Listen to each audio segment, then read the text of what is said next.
உன் கட்சிக்காரன் வந்து அசிங்கமா போடுவான் ஒரு சொல்ல அந்த வீடியோ போடுறேன் பாரு. நேற்று நான் போட்டோம் சின்ன விட்டு போடுறேன். விஜய் நான் தொட்டு பாருங்க தமிழ்நாடே கொந்தளிக்கும், போலீஸ் ஸ்டேஷனே பிளாஸ்ட் ஆயிடும். நீ விஜய் நான் வீடியோல மட்டும் ஏறி பாரு, தமிழ்நாடே பிளாஸ்ட், ஒண்ணுமே பண்ண முடியாது. நீ தொட்டு மட்டும் பாரு, எல்லா ரசிகர்களும் போலீஸ் ஸ்டேஷனே இருக்காது, அலையிற விட்டுரும், ஒண்ணுமே பண்ண முடியாது. அது இன்னைக்கு எப்படி 250 கோடி வந்ததோ அதே மாதிரி விஜயோட அடுத்த டார்கெட் ஆயிரக்கணக்கான கோடிகள் அதிகாரம்.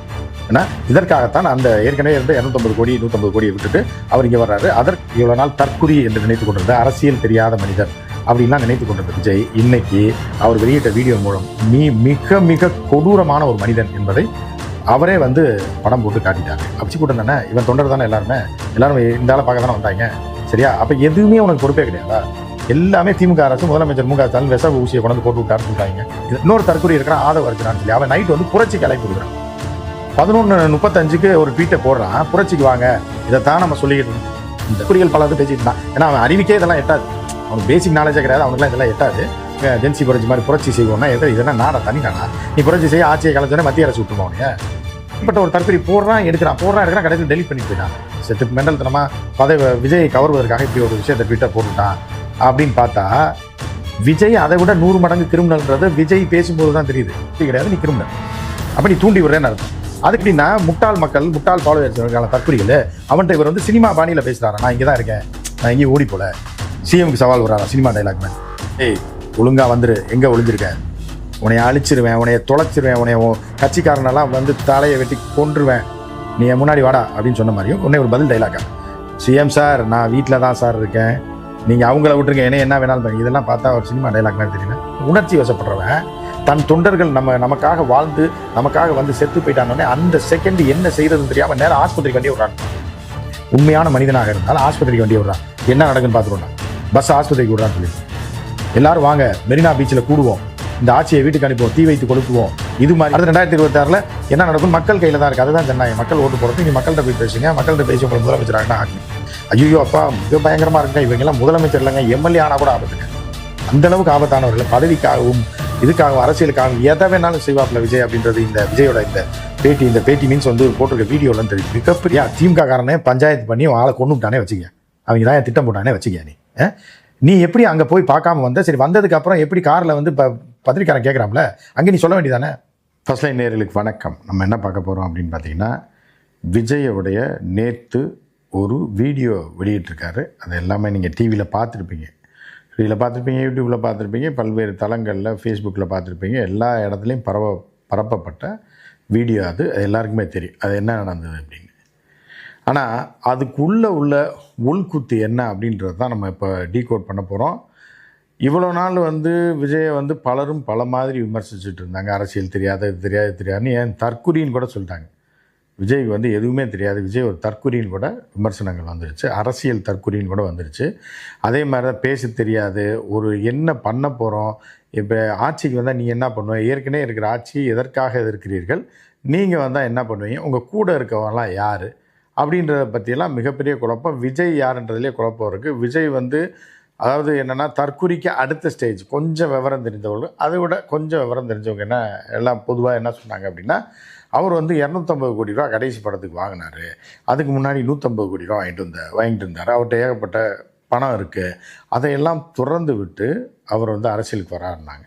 ஸோ இது வந்து நீங்கள் போட்டு பார்க்கக்கூடிய ஒரு கண்ணாடி என்ன அப்படின்னா, உங்களுக்கு வந்து 100 கோடியும் 150 கோடியும் 250 கோடியும் வாயை பிளக்கும் அளவிற்கு இருக்கலாம், என்னை போன்ற உங்களை போன்ற மிடில் கிளாஸுக்கோ அப்பர் மிடில் கிளாஸுக்கோ. ஆனால் உள்ள சூட்சமம் அது கிடையாது. எப்படி விஜய் வந்து 2 லட்ச ரூபா சம்பளம் வாங்கிட்டு இருந்த விஜய் 250 கோடிக்கு வந்தாரோ, இது வந்து அவர் வாயை பிளக்கக்கூடிய, அவரே வாயை பிளந்துருப்பார் ஒரு காலத்தில். நம்ம இப்படிலாம் வருவோம், 1 கோடி ரூபா சம்பளம் வாங்குவோமா, நம்ம படம் ஓடுமான்னு ஒரு நாள் அப்படின்னு இந்த விஜய்க்கு இன்றைக்கி எப்படி 250 கோடி வந்ததோ, அதே மாதிரி விஜயோட அடுத்த டார்கெட் ஆயிரக்கணக்கான கோடிகள் அதிகாரம். ஏன்னா இதற்காகத்தான் அந்த ஏற்கனவே இருந்த 250 கோடி 150 கோடியை விட்டுட்டு அவர் இங்கே வர்றாரு. ஆயிரக்கணக்கான கோடியை வந்து அவர் சம்பாதிக்க முடியும். ஆட்சிக்கு வந்துட்டா, இல்லை எதிர்கட்சி தலைவராக வந்துட்டா, இல்லைன்னா ஏதாவது ஒரு கட்சியில் கூட்டணி வைத்தால் கூட சீட்டுக்கு இவ்வளோன்னு சொல்லி தருவாங்க. எப்படி ஒரு 100-200 கோடி ரூபா அவருக்கு வந்து குறைந்தபட்சம் நான் சொல்கிறேன். கூட்டணியில் சேர்ந்தால், அதிமுக கூட்டணியில் சேர்ந்தாலும் அவருக்கு கிடைக்கக்கூடிய தொகை வந்து 200 கோடி குறைந்தபட்சம் இருக்கும். ஒரு 50 தொகுதியில் போட்டி போட்டாலும் தொகுதிக்கு 4 கோடி 5 கோடினாலும் அவர்கள் தருவார்கள். ஏன் 500 கோடி வரைக்கும் கூட தரலாம். ஸோ அதை வச்சு ஆட்டையை முடித்து எல்லாம் பண்ணிவிட்டு போயிடலாம். ஸோ அதனால் சராசரி மக்களுக்கு இதை பற்றிய புரிதல்களோ ஏதோ இருக்காது. சரி, இதை விட்டுருங்க. நம்ம என்ன பண்ணுறோன்னா, இவ்வளோ நாள் தற்குறி என்று நினைத்து கொண்டிருந்த அரசியல் தெரியாத மனிதர் அப்படின்லாம் நினைத்து கொண்டிருந்த விஜய் இன்னைக்கு அவர் வெளியிட்ட வீடியோ மூலம் மிக மிக கொடூரமான ஒரு மனிதன் என்பதை அவரே வந்து படம் போட்டு காட்டிட்டாரு அப்படின்றத நம்ம பார்க்க போகிறோம். இப்போ இந்த வீடியோவில் கிட்டத்தட்ட 1 நிமிஷம் 2 நிமிஷம் போகுதுன்னு வச்சுக்கலாம். இந்த வீடியோவில் என்ன அப்படின்னு பண்ணுறாருன்னா, ஒரு இடத்தில் கூட இவர் வந்து தான் தவறு செய்து விட்டோம் அப்படின்றத இவர் குறிப்பிடவே இல்லை. எதையுமே இவங்களால எதுவுமே நடக்கலையாம். இவங்க தான் வருவாங்களாம், கூட்டம் போடுவாங்களாம். இவங்க கட்சி கூட்டம் தானே, இவன் தொண்டர் தானே, எல்லாரும் இந்த ஆளை பார்க்க தானே வந்தாங்க. சரியா? அப்போ எதுவுமே உனக்கு பொறுப்பே கிடையாதா? எல்லாமே திமுக அரசு, முதலமைச்சர் மு க ஸ்டாலின் விஷ ஊசியை கொண்டு போட்டு விட்டாருன்னு சொல்கிறாங்க. இதை நம்ம காமெடி பேசிகிட்டு இருப்போம். இதை வந்து என்ன பண்ணுறாங்கன்னா, செந்தில் பாலாஜி இதெல்லாம் வந்து விஷ ஊசியை போட்டாங்கன்னு தற்குறி நாயங்க பேசிகிட்டு இருக்காங்க, வீடியோ வெளியிட்டிருக்காங்க தாறுமாறா, அதாவது உண்மைக்கு புறம்பா. அப்போ வந்து விஜய் என்ன சொல்லணும், ஒரு தலைவனே கிடையாது, ஒரு தற்குறின்றது இதில் தெளிவாக முடிவாகுது. இன்னொரு தற்குறி இருக்கிறான் ஆதவ அர்ஜுனான்னு சொல்லி, அவன் நைட்டு வந்து புரட்சிக்கு அழைப்பு விடுக்கிறான். 11:35க்கு ஒரு ட்வீட்டை போடுறான், புரட்சிக்கு வாங்க. இதைத்தான் நம்ம சொல்லிக்கிட்டு இருந்தோம். இந்த தமிழ் கூறும் நல்லுலகில் எந்த சேனலும் சொல்வதற்கு முன்பாகவே இங்கேயும் ஜென்சி புரட்சி நடப்பதற்கு சிலர் வேலை பார்த்து கொண்டிருக்கிறார்கள் அப்படின்னு தற்குறிகள் பல இது பேசிக்கிட்டு இருந்தான். ஏன்னா அவன் அறிவிக்கே இதெல்லாம் எட்டாது, அவனுக்கு பேசிக் நாலேஜே கிடையாது, அவனுக்குலாம் இதெல்லாம் எட்டாது.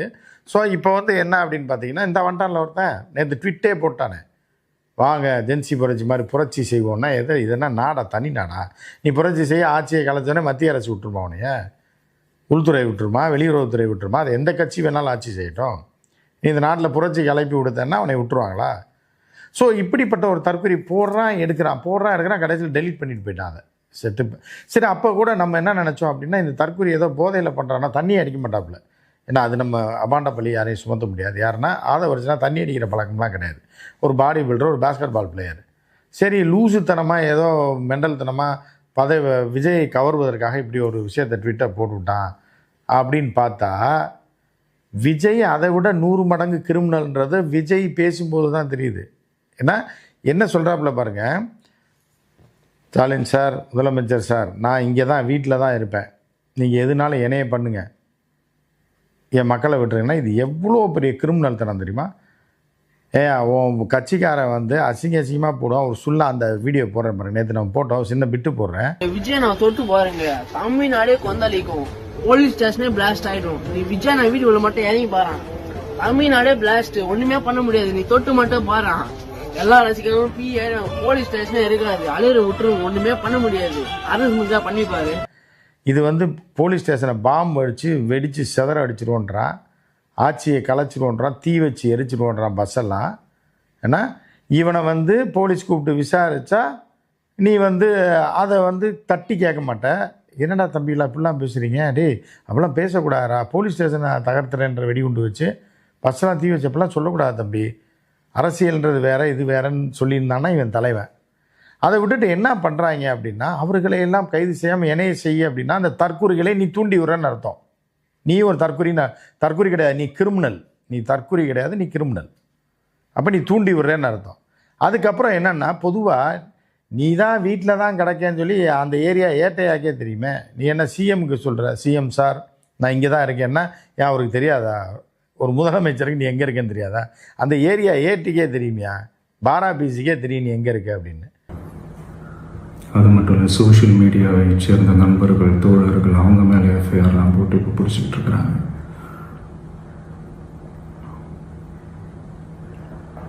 சிஎம் சார், உங்களுக்கு ஏதாவது இந்த பழி வாங்கணும் அப்படின்ற எண்ணம் ஏதாவது இருந்துச்சுன்னா என்ன வேணாலும் பண்ணுங்க, அவங்க மேலே கை வைக்காதீங்க. நான் ஒன்று வீட்டில் இருப்பேன், இல்லை நான் ஆஃபீஸில் இருப்பேன், என்ன வேணாலும் செய்யுங்க. இதெல்லாம் எப்படின்னா, முட்டாள் மக்கள், முட்டாள் ஃபாலோவர்ஸ் தற்கொலைகள், அவன்கிட்ட இவர் வந்து சினிமா பாணியில் பேசுகிறாரா, நான் இங்கே தான் இருக்கேன், நான் எங்கேயும் ஓடி போகல. சிஎம்க்கு சவால் விடுறாரா சினிமா டைலாக் மாதிரி, நான் இங்கே தான் இருக்கேன், என்னை வந்து நீங்கள் என்ன வேணாலும் பண்ணிங்கன்னா என்ன, யாரை என்ன மு க ஸ்டாலின் டெய்லி 4 பேரை கூப்பிட்டு கழுத்தை வெட்டி போட்டாரா, இல்லை வந்து இப்போ சவுக்கால இருந்த பாட்சா படமா இது பைப்பில் இதில் தூணில் கட்டி அடிச்சாரு, நீ வர்றேன்ற உடனே அப்படி நாளைக்கு கூப்பிட்டு போய் தூணில் கட்டி வச்சு அடிக்க போகிறாங்க. அப்போ எவ்வளோ தற்குறிகளை கையில் வச்சுட்டு எப்படி ட்விஸ்ட் பண்ணி விடுறாங்க பாருங்கள். அப்போ எவ்வளோ பெரிய கிரிமினல் பாருங்கள். நம்ம முட்டாள்னு நினச்சோம், தற்குறின்னு நினச்சோம். ஆனால் இஸ் நாட் அ தற்குறி, இஸ் அ கிரிமினல். புரியுதா உங்களுக்கு? இது நான் எந்த கட்சி சார்பாலாம் நான் பேசலப்பா, அதெல்லாம் ஒன்றுமே இல்லை. நீங்களே யோசிச்சு பாருங்கள்.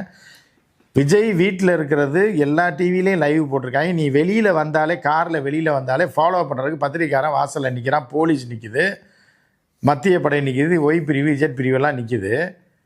ஓன்ட்ட இவர் வந்து கேட்டாரா, எங்கே உடனே சினிமா டைலாக் மாதிரி, இப்போ சிஎம் வச்சுங்களேன், ஒரு சினிமா டைலாக்னு வச்சுங்களேன், முக ஸ்டாலின், விஜய் ஒழுங்காக வந்துரு, எங்கே ஒளிஞ்சிருக்க, உன்னைய அழிச்சிருவேன், உன்னைய தொலைச்சிருவேன், உன்னைய கட்சிக்காரனெல்லாம் வந்து தலையை வெட்டி கொன்றுவேன், நீ முன்னாடி வாடா அப்படின்னு சொன்ன மாதிரியும் உடனே ஒரு பதில் டைலாக்கா, சிஎம் சார் நான் வீட்டில் தான் சார் இருக்கேன், நீங்கள் அவங்கள விட்டுருங்க, என்ன வேணாலும் பாருங்க. இதெல்லாம் பார்த்தா ஒரு சினிமா டைலாக் மாதிரி தெரியல. நீ உண்மையிலே தற்குறியா, கிறுக்கனா, இல்லை வந்து சைக்கோவா, என்ன நீ? ஒரு சொட்டு கண்ணீர் வரல. அந்த ஃபேஸ் எக்ஸ்பிரஷன் நீங்கள் சைக்காலஜிஸ்ட்டை நம்மகிட்ட சொல்ல வேணாம், கைதேர்ந்த ஒரு இன்டர்நேஷ்னல் சைக்காலஜிஸ்ட் யார்ட்டா தூக்கி இந்த பேட்டியை போட்டிங்கன்னா அவன் பெரிய கிரிமினல் தான் சொல்லுவாங்க. இந்த நபர் ஒரு கிரிமினல் நபராக தான் இருக்க வேண்டிய முடியுமே தவிர, ஏன்னா உணர்ச்சி வசப்படுறவன் என்ன தெரியுமா பண்ணியிருப்பான்? நீங்களோ நானோ ஒரு மிடில் கிளாஸில், அப்பர் மிடில் கிளாஸில் யாராக இருக்கட்டும், டிவிக்கே பையங்களாக இருக்கட்டும், இல்லை தேமுதிக காரங்களாக இருக்கட்டும், திமுக காரங்களாக யாராக வேணா இருக்கட்டும், உணர்ச்சி வசப்படுறவன் தன் தொண்டர்கள் நமக்காக வாழ்ந்து நமக்காக வந்து செத்து போயிட்டானோடனே அந்த செகண்டு என்ன செய்கிறதுன்னு தெரியாமல் நேரம் ஆஸ்பத்திரிக்கு வண்டியை விட்றான்ப்பான். உண்மையான மனிதனாக இருந்தால் ஆஸ்பத்திரிக்கு வண்டியை விட்றா, என்ன நடக்குன்னு பார்த்துருண்டா, பஸ் ஆஸ்பத்திரிக்கு விட்றான்னு சொல்லியிருக்கணும். அப்படி சொல்லியிருந்தா நீ தலைவன். இல்லைன்னா 2ஆம் கட்டத்தில் விட தடுத்துருப்பாங்க. தடுத்துருந்தா நீ போய் பார்த்துட்டு வா, நான் புஷியானந்த தீயை வச்சு கொளுத்திட போகிறாங்களா, கொண்டுட போகிறாங்களா? அவர்களுக்கு அனுபவம் இன்மை, அவர்களையும் கொண்டு நடுத்தருவில் நீ இறக்கி விட்டு நீ பாட்டு கார் எடுத்துகிட்டு வந்திருக்க, அவங்க ஒரு வண்டியை பிடிச்சி போயிருக்காங்க, வேறு வழி இல்லை, அவர்கள் உங்க கூட தான் இருப்பாங்க. இதில் இந்த தற்கொலை சர்வதேச கைக்கூலி கேள்விப்பட்டிருப்பீங்க நம்ம சேனலில். சர்வதேச தற்கொலை பார்த்துட்டிங்களா? அதான் ஆதவர்ஜனா நைட்டு 11:40 மணிக்கு ட்விட்டரில் போட்டு 5வது நிமிஷம் டெலீட் பண்ணுறாங்க. அது புரட்சி டெலீட்டுங்க. எல்லோரும் வாங்க மெரினா பீச்சில் கூடுவோம், இந்த ஆட்சியை வீட்டுக்கு அனுப்புவோம், தீ வைத்து கொளுத்துவோம், இது மாதிரி, அதாவது இது மாதிரி ஜென்சி போராட்டத்தை இலங்கை போலவும் பங்களாதேஷ் போலவும் இது போலவும் நாம் வந்து புரட்சி செய்வோன்றேன். இன்னும் 4 யூடியூப் கைக்கூலிகளை வைத்து இதற்கு சாதகமாக இதில் திமுக சதி இருக்குன்னு போடுறாங்க. யார் என்ன சிபிஐயா, சிஏஏவா, என்ன நீ, இல்லை ராவா, என்ன விசாரிச்சு பண்ணுறீங்க? போகிறாங்க. அந்த கூட்டத்தில் ஒரு கட்சி கூட்டம் நடக்குது, தாவேக்கா கூட்டம் நடக்குது, அந்த தொண்டர்கள் போய் முண்டி அடிச்சு போகிறான், அவன் சாகுறான். இவன் எப்படி செத்தான்றது விசாரணைக்கு அப்புறம் தானே தெரியும். நீ வந்து இதை பண்ணிட்டாங்க, திமுக திட்டமிட்ட சதின்னு சொல்லி செந்தில் பாலாஜி பண்ணியிருப்பாருன்னு தூண்டி விடுறீங்க. உன் தற்கொலை தொண்டர்களும் வீடியோ போடுறாங்க. அமைதியாக இருந்த தமிழகத்தை, அமைதியாக அரசியல் நடத்தி கொண்டிருந்த தமிழகத்தில் அது அதிமுக இருந்தது. ஜெயலலிதா 10 வருஷம் இருந்தாங்கன்னா புரட்சியாக பண்ணிட்டாங்க திமுகவில். அடுத்து ஜனநாயக ரீதியில் எலெக்ஷன் வச்சாங்க, இவர்களை தேர்ந்தெடுத்தார்கள் மக்கள், இவர்களை இப்போ ஆட்சி செய்து கொண்டிருக்கிறார்கள். அடுத்து 2026 என்ன நடக்கும்னு மக்கள் கையில் தான் இருக்குது. அதுதான் ஜனநாயகம். மக்கள் ஓட்டு போடட்டும். இனி மக்கள்கிட்ட போய் பேசுங்க, மக்கள்கிட்ட பேசி உங்களை முதலமைச்சராகனா ஆக்குங்க. ஐயோ அப்பா மிக பயங்கரமாக இருக்குங்க, இவங்கெல்லாம் முதலமைச்சர் இல்லைங்க, எம்எல்ஏ ஆனால் கூட ஆபத்துங்க. அந்தளவுக்கு ஆபத்தானவர்கள். பதவிக்காகவும் இதுக்காகவும் அரசியலுக்காகவும் எதை வேணாலும் செய்வாப்பில் விஜய் அப்படின்றது இந்த விஜயோட இந்த பேட்டி மீன்ஸ் வந்து போட்டிருக்க வீடியோலாம் தெரியுது. மிகப்பெரிய கொடூரமான ஆளாக இருக்காங்க. நீங்கள் கண்ணை பாருங்கள், விஜயோட பேச்சை பாருங்கள், எல்லாமே நடிப்பு. மக்கள் பார்த்துக்கிறாவாங்கன்னு ஒருத்தர் சொன்னானாலே அவன் மிகப்பெரிய டேஞ்சரான ஆளுங்க. எல்லாம் எந்த மக்கள் பார்த்துக்குவான் அவனை வந்து? உன்கிட்ட கேட்டால் நீ பதில் சொல்லு. நீ ஏன் போல தப்பிச்சு ஓடி வந்தன்றது அதுக்கு சொல்லு. நீ எவ்வளோ பெரிய கிரிமினல்ன்றதுக்கான வீடியோ ஆதாரம் இருக்குது. ஏன்னா நீ அங்கேருந்து கிளம்புற, காரில் வர்ற, ஃப்ளைட்டு பிடிச்சி வர்ற. ஏன்னா ஐயா திமுக காரனே பஞ்சாயத்து பண்ணி ஆளை கொண்டு விட்டானே வச்சுக்க, அவங்க தான் திட்டம் போட்டானே வச்சுக்க. நீ எப்படி அங்கே போய் பார்க்காம வந்த? சரி, வந்ததுக்கப்புறம் எப்படி காரில் வந்து பத்திரிக்காரன் கேட்குறாம்ல, அங்கே நீ சொல்ல வேண்டியதானே திமுக சதின்னு கூட சொல்லிட்டு போ.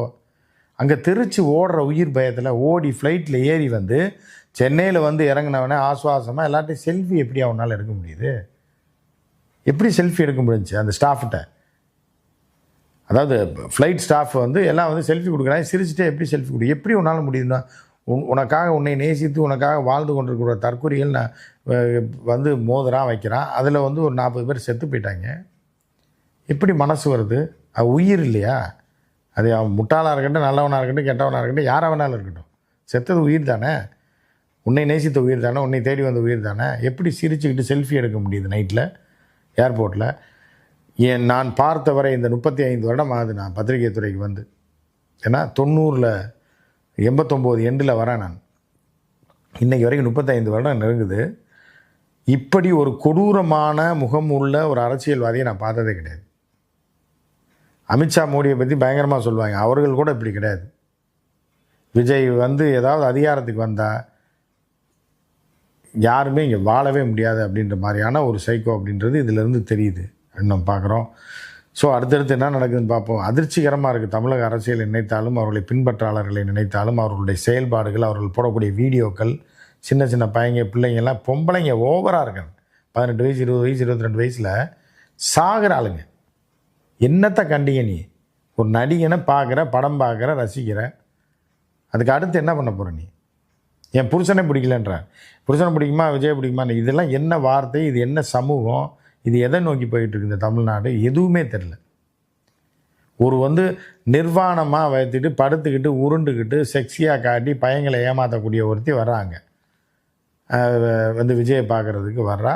விஜய் கட்சியில் இருக்கலாம்.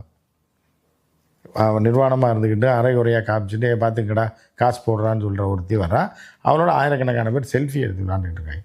இப்போ என்ன கட்சி, என்ன கொள்கை? ஏதாவது ஒரு கட்சியில் இப்படி அதிமுகவில் விட்டு நடந்திருக்கா? திமுக விடுங்க, இல்லை காங்கிரஸ் நடந்திருக்கா, ஏன் தேமுதிகவில் நடந்திருக்கா? இந்த மாதிரி நடிகையில் அரைகுறையாக வரவளெல்லாம் வச்சு செல்ஃபி எடுத்துருந்தானா தேமுதிகவில் யாராவது கம்பி மேலே ஏறினாங்களா? இல்லை விஜயகாந்த் அவர்கள் கிரீஸை தடவி விட்டாரா? என்ன நடந்தது? ஸோ இது ஒரு மோசமான ஆபத்தான ஒரு மனிதனாக விஜய் தென்படுகிறார் மட்டும் இல்லை, இருந்து வருகிறார். இது எங்கே போய் முடிய போகுதுன்னு தெரில. அடுத்தடுத்த கட்டம் எங்கே போகுதுன்னு தெரில.